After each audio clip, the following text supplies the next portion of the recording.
The night had always been a quiet time in the Harris household. The soft hum of the air conditioning, the occasional creak of the wooden floors, and the distant sound of cars passing by were all part of the usual routine. But for 8-year-old Nia, the darkness had become something far more terrifying.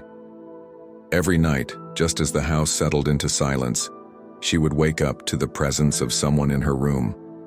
A shadowy figure standing near her window, watching her. At first, her father, Marcus, thought it was just her imagination, bad dreams brought on by too many scary bedtime stories. He reassured her, tucked her in, and left the hallway light on to comfort her. "It's just a dream, baby girl," he would say, brushing a kiss against her forehead. "Nothing's gonna hurt you." But every night, like clockwork, Nia would come running into his room, her small frame trembling, her wide eyes filled with fear.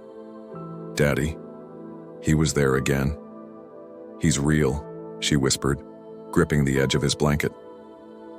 Marcus sighed, rubbing a hand down his face. He was a single father, working long shifts at the hospital, trying his best to balance work and raising his daughter alone. He loved Nia more than anything, but he couldn't afford to lose sleep over nightmares that weren't real. So, he did what any rational parent would do. He checked her room, looked under the bed, behind the curtains, even locked her window to prove that nothing was there. But deep down, something about her fear unsettled him. Then one night, everything changed. It was just past midnight when Marcus heard something. Soft, almost undetectable. A faint shuffling sound, like the quiet movement of feet across the carpet.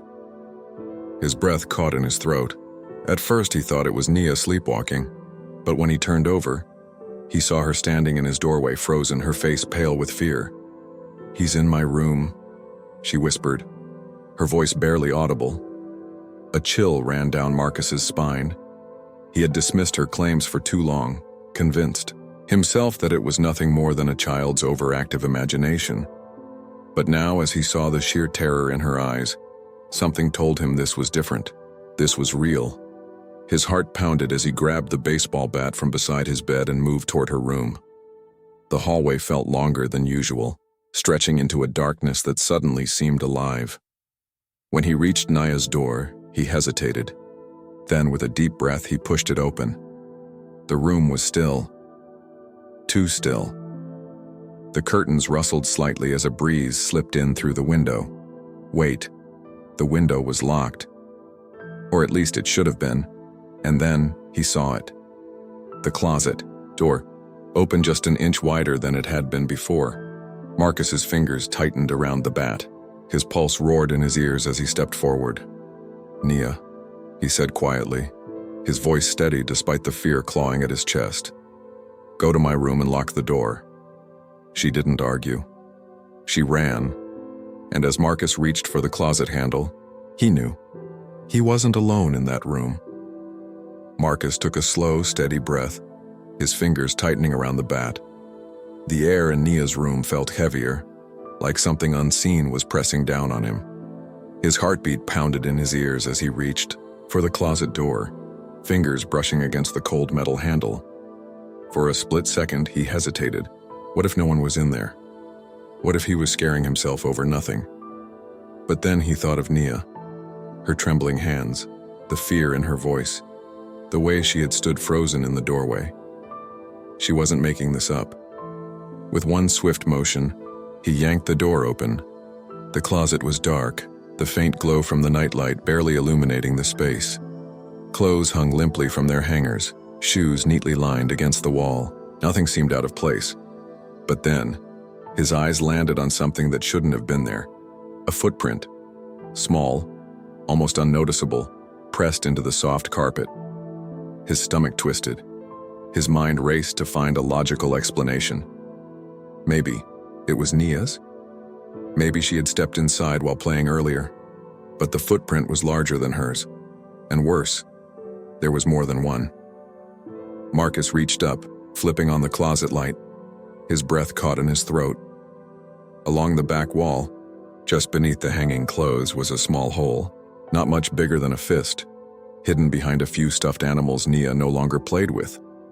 He crouched down, his hands shaking slightly as he pushed the toys aside, revealing the jagged edges of the hole, like it had been chipped away over time. Chill ran through him. Someone had been in this room. He forced himself to stay calm, his mind racing through every possibility. Had someone broken in? Was there a way into the house he hadn't noticed? He had always been careful. Doors locked, windows shut, security cameras out front. He prided himself on keeping his home safe. So how had someone gotten inside? His fingers brushed over the rough edges of the hole. On the other side, there was only darkness. It looked like it led to the walls, maybe the crawl space. But why? Why would anyone be hiding inside the walls of his home? Marcus's pulse pounded.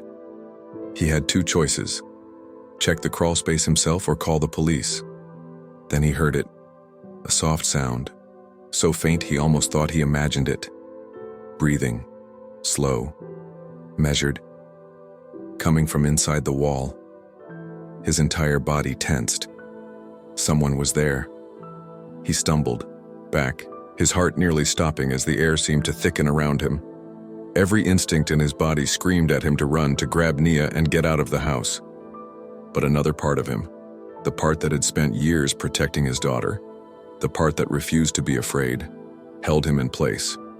He gritted his teeth, gripping the bat so tight his knuckles turned white. "Who's there?" His voice was firm, but inside, panic clawed at him. Silence. And then, a faint shuffling sound, like movement just beyond the wall. Marcus's breath caught. That was enough. He wasn't about to play detective. His daughter was in this house and he had no idea what or who was inside with them. His hands fumbled for his phone as he backed out of the room, his fingers trembling as he dialed 911. The operator picked up almost instantly. 911, what's your emergency? Marcus swallowed, his voice tight. I need the police. I think. He glanced back at the closet, his skin crawling. I think someone's in my house. As he spoke, another sound filled the silence. A slow creak, the floorboards, but not beneath him. Somewhere inside the walls. A cold chill ran down his spine as he realized whoever was in there. They were moving. Marcus's grip tightened around his phone as he pressed it to his ear, his pulse thundering. The operator's voice came through, calm but firm. Sir, are you in a safe place? Safe? His daughter was down the hall, and someone was inside the walls of their home. No, he wasn't safe. I need officers here now, he whispered, his throat dry. His eyes darted toward Nia's bedroom, where the closet door still stood open. The silence on the other end of the line was unbearable, as if the entire house was holding its breath. Units are on their way, the dispatcher assured him. Stay on the line with me. Can you get out of the house? Marcus hesitated.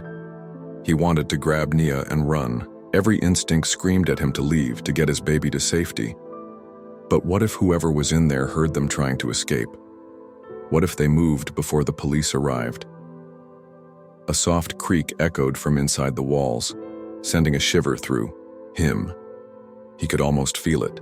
Someone shifting, repositioning, waiting. Then a whisper, not loud enough to make out the words. Just a faint, chilling murmur, like someone talking to themselves. Marcus's stomach twisted. He forced himself to move, stepping backward into the hallway, his steps slow and deliberate. The house suddenly felt unfamiliar, like the walls were closing in on him. He had lived here for years, thought he knew every inch of it, but now it felt like a stranger's home, filled with hidden spaces and unseen dangers. He reached Nia's room first. She was sitting on his bed, knees pulled to her chest, her wide eyes locked onto him. "Daddy," she whispered. His heart clenched. He forced a reassuring smile even though his hands were shaking. "Come here, baby," he murmured. She ran to him without hesitation, clinging to his side. He felt the tiny tremors running through her body. She was terrified. Marcus guided her to the front door, barely breathing as he listened for any sound behind them. He could still hear the dispatcher in his ear. "Stay on the line with me, sir. His fingers hovered over the doorknob, but then he stopped. What if the person inside the walls knew they were trying to leave? What if they were waiting for that moment? His mind raced. If he opened the door, there was a chance whoever was hiding would bolt. He needed to keep them contained until the police arrived. His grip on Nia tightened. "We're staying," he whispered into the phone. The dispatcher hesitated. "Sir, that may not be safe. They could run if I open the door." His voice was barely audible. "They're inside the walls." A long pause. Then, "How do you know?" Marcus licked his dry lips. "Because I heard them move." Led Nia to the living room. His body tensed like a coiled spring. The lights in the house felt too bright, casting sharp shadows against the walls. Every noise, every distant creak set his nerves on edge. Then another sound, a low, dragging noise. Marcus's stomach dropped. It was coming from the vent near the ceiling. His eyes darted upward, watching as a faint movement flickered behind the metal slats, a shadow shifting. The realization hit him like a punch to the gut. Whoever was in there, they weren't just hiding. They were moving through the house. His breath hitched. How long had this been happening? How many nights had Nia woken up to someone watching her? His hands clenched into fists, rage mixing with fear. The police needed to get here. Now. He pulled Nia closer, his voice low. "Baby, did you ever see his face?" She shook her head quickly, her curls bouncing. "No, just a shape." "But I heard him."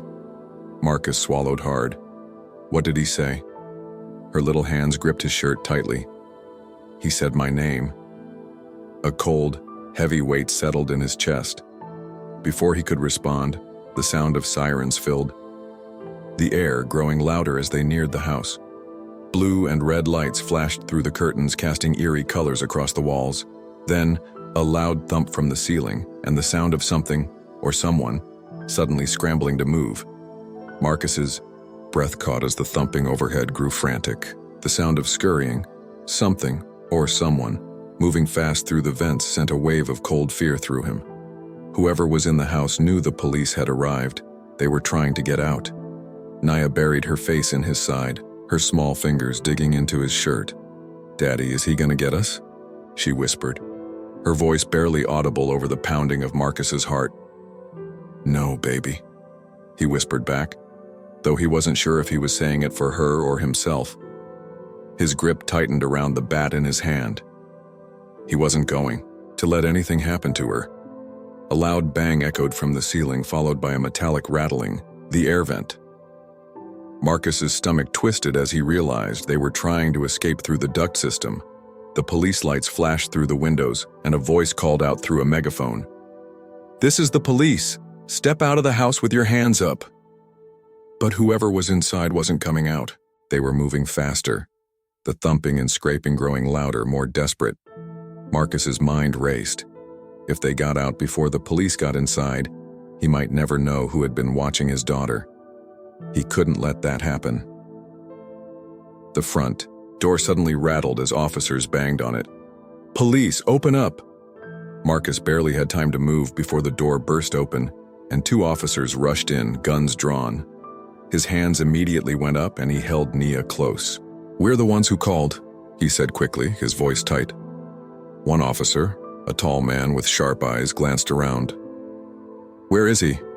Marcus pointed upward, just as another bang echoed from the ceiling, followed by a loud crash.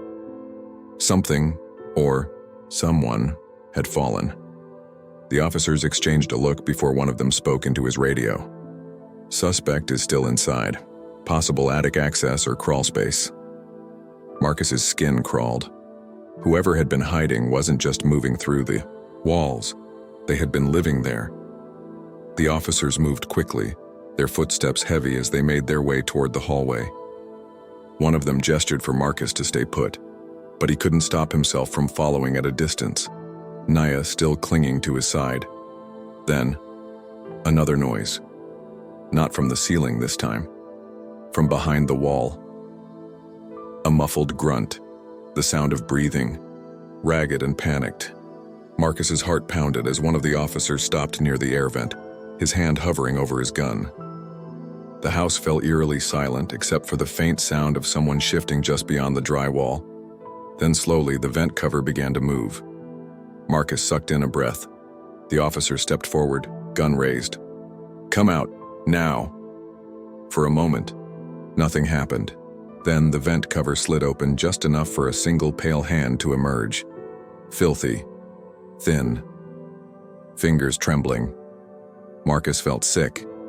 And then, a face appeared in the darkness of the vent. Sunken eyes, hollow cheeks, hair matted and unkempt. Marcus's stomach twisted in horror. This wasn't just some intruder. This person had been here for a long time, and worst of all, they had been watching. The moment Marcus locked eyes with the figure in the vent, a shiver ran through him. The person, whoever they were, looked starved, their skin stretched tight over their bones. Their lips moved, but no sound came out, just shallow, ragged breaths. The officer closest to the vent tightened his grip on his weapon. "Step out now." For a few seconds, nothing happened. Then, the figure moved, slow and unsteady, their frail body shifting forward. The moment their shoulders slipped into the light, something about them made Marcus freeze. The officer reached for his radio. "Suspect is... wait." Marcus's voice cut through the tension before he even realized he was speaking. His pulse thundered as he took a step closer, his mind scrambling to process what his gut was already telling him. The figure's sunken eyes flickered toward him. They weren't just empty with hunger or fear. There was something else there. Recognition. Marcus's blood ran cold. "Do I know you?" The figure's lips parted, their breath hitching, and then, so softly Marcus barely caught it. "Marcus?" The room seemed to tilt. His entire body locked up. That voice. It was weak, broken, but familiar. Too familiar. The officer hesitated, glancing between them. "You know this guy?" Marcus's throat tightened. He wanted to say no. He wanted this to be a mistake. A coincidence. But as the figure inched further into the light, he saw it. Beneath the grime, beneath the unkempt hair and hollow features, there was something painfully recognizable. This wasn't just some stranger. It was someone from his past, the past he had buried, the past he had sworn was gone, the past he never told Nia about. His hands felt numb. "No." The word slipped out before he could stop it, not in denial, but in disbelief. The figure swallowed hard, their voice breaking as they whispered, "You left me." And suddenly the nightmare in his walls wasn't just about an intruder. It was about something he had been running from for years, and it had finally caught up to him. Marcus's breath came in short, uneven gasps as he stared at the figure before him. The officers stood frozen, waiting for his answer, but he couldn't speak. His mind was reeling. He hadn't seen this face in years, had convinced himself he never would again. But now, here they were, hidden in his home, watching his daughter, whispering her name in the dark. The air in the room felt suffocating. "Who is this?" one of the officers asked, glancing between them. Marcus swallowed hard, forcing his lips to move. "He's my brother." A stunned silence followed. The officer nearest to the vent tensed, gripping his radio. "We need paramedics. Suspect appears malnourished." The man in the vent, Marcus's brother, let out a weak, bitter chuckle. "Suspect?" he repeated, his voice hoarse. "Is that what I am?" His sunken eyes flickered to Marcus. "Or am I just the secret you didn't want to deal with?" Marcus felt Nia tighten her grip around his arm. He didn't even realize he was shaking. How did you get in here?" His voice cracked, and for the first time, he heard something beneath his own words. Guilt. His brother's lips trembled, his body swaying as if he barely had the strength to stay upright. "You don't remember, do you?" His voice was fragile, like it would shatter at any moment. "This was supposed to be our home." Marcus felt the room tilt. And suddenly, he did remember. Years ago, before he had a daughter, before he had this life, before he had locked everything painful behind him and moved on, he had made a promise to share everything, to never turn his back on the only family he had left. But life had a way of changing people. And when Marcus had finally gotten the chance to escape the weight of his past, he had taken it. His brother had been left behind, and now he had come back, not as a visitor, but as a ghost in the walls. Marcus staggered back, his breath uneven. You lived in my house?" His own voice sounded foreign to him. "This whole time?" His brother let out another ragged breath, his fingers tightening against the vent frame. "Where else was I supposed to go?" His voice was filled with something raw, something that twisted like a knife in Marcus's chest. "I waited, Marcus. I waited for you to come back, to remember me." Marcus's heart pounded.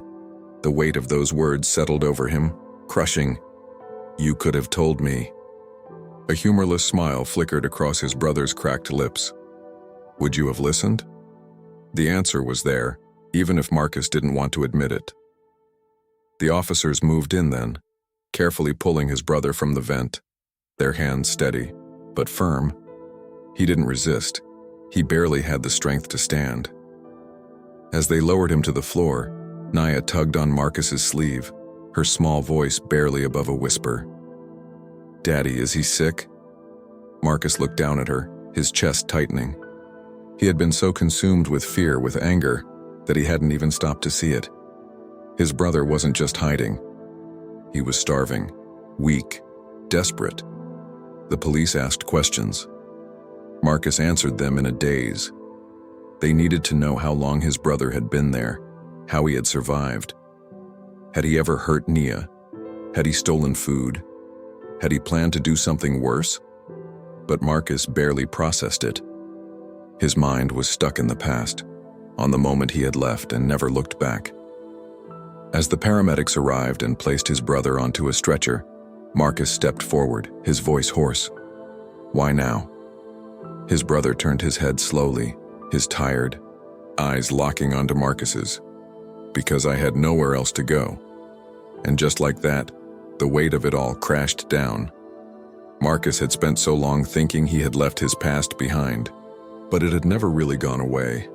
It had just been waiting for him. And now he had to decide what to do with it. Marcus stood frozen as the paramedics carried his brother toward the waiting ambulance. The flashing red and blue lights painted streaks across the pavement, illuminating the haunted look on his brother's face. Even now, after everything, he wasn't sure what he felt. Fear? Anger? Guilt? Maybe all of it at once. The officers continued asking him questions, their voices distant. How had his brother gotten in? How long had he been here? Had Marcus noticed anything missing? He answered on autopilot, his thoughts spinning. Nia clung to his side, her small fingers twisting into his shirt. "Is he going to be okay?" she whispered. Marcus glanced down at her, his heart clenching. He had spent so much time trying to keep her safe, but she wasn't asking if her uncle was dangerous. She was asking if he was okay. He crouched beside her, brushing a curl from her face. "I don't know, baby," he admitted, his voice thick. "But I hope so." She looked up at him with those wide, trusting eyes, and something inside him cracked. He had spent so long burying the past, convincing himself that moving on meant forgetting. But Nia deserved better than that. She deserved to know where she came from. One of the officers approached. "He'll be taken to the hospital first," he said. "He's severely dehydrated and malnourished. After that, we'll determine next steps." Marcus nodded numbly. The idea of his brother locked up somewhere alone again made his stomach twist. He had already left him behind once. Could he do it again? A few minutes later, the ambulance doors closed, and the siren wailed as it sped off into the night. Marcus and Nia stood on the front porch watching until the lights disappeared. The house was quiet now. Too quiet. Marcus hesitated before stepping back inside, his heart pounding as he looked around. Every shadow felt different now. The walls that had once been his home had been something else entirely, a hiding place, a prison. And yet, for the first time, he really saw them. He walked slowly through the house, past the vents his brother had crawled through, past the closet where Nia had first heard him whispering. He tried to imagine what it had been like, sleeping in the darkness, listening to them live their lives just feet away, waiting for scraps of food, waiting for a moment to be seen. His stomach churned. He had spent so much time fearing what was in the walls, but now all he felt was sorrow. Nia followed him, her footsteps light. "Daddy?" she asked. "Why didn't you tell me you had a brother?" Marcus exhaled, rubbing his hands over his face. I thought if I didn't talk about it, I wouldn't have to think about it." He met her eyes. "But that wasn't fair, was it?" She shook her head. No. Her honesty made him smile, even if just for a second. He nodded, sinking down onto the couch and pulling her onto his lap. "I didn't always have a home like this," he admitted. "When I was little, I only had my brother. We looked out for each other. But then, life changed. I got a chance to start over." He hesitated. "And I took it." Nia's brow furrowed. "But he didn't?" Marcus swallowed hard. "No, and I wasn't there for him." She thought for a moment, then asked, "Is that why he was in the walls?" Marcus nodded. "I think so." Silence filled the room, heavy but not uncomfortable. Finally, Nia rested her head against his chest. "I think he just wanted to be close to you." Marcus's throat tightened. She was right. It wasn't just about survival. His brother hadn't broken in to hurt them. He had been waiting, hoping that one day Marcus would notice. And Marcus had failed him. A deep breath shuddered through him. He couldn't change the past, but maybe he could change what happened next. 2 days later, Marcus stood in the hospital hallway, staring through the small window of the room where his brother lay. His wrists weren't cuffed, just wrapped in bandages. He looked even smaller in the hospital bed, his frail body swallowed by blankets. The machines beeped steadily, reminding Marcus that his brother was still here, still alive. He hesitated before stepping inside. His brother turned his head, his tired eyes locking onto Marcus's. He didn't say anything. He just watched. Marcus cleared his throat. "Hey." Silence. Then, his brother let out a weak chuckle. "Didn't think you'd come?" Marcus pulled up a chair. "I didn't think I would either." They sat in quiet for a while, the weight of everything pressing between them. Finally, Marcus spoke. "Why didn't you just tell me you needed help?" His brother's lips twitched, but there was no humor in it. "You were happy," he said simply. "You had a life, a family. I didn't want to ruin that." Marcus's stomach twisted. "So you just hid?" His brother's gaze dropped to his hands. "Yeah." The room fell silent again. Marcus exhaled slowly.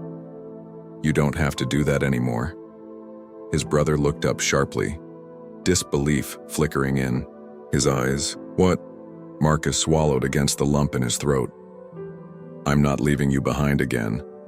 For the first time, his brother looked truly shaken. He studied Marcus's face, searching for a lie, for hesitation. But there was none. Tears welled in his eyes, but he blinked them away quickly. "You sure about that?"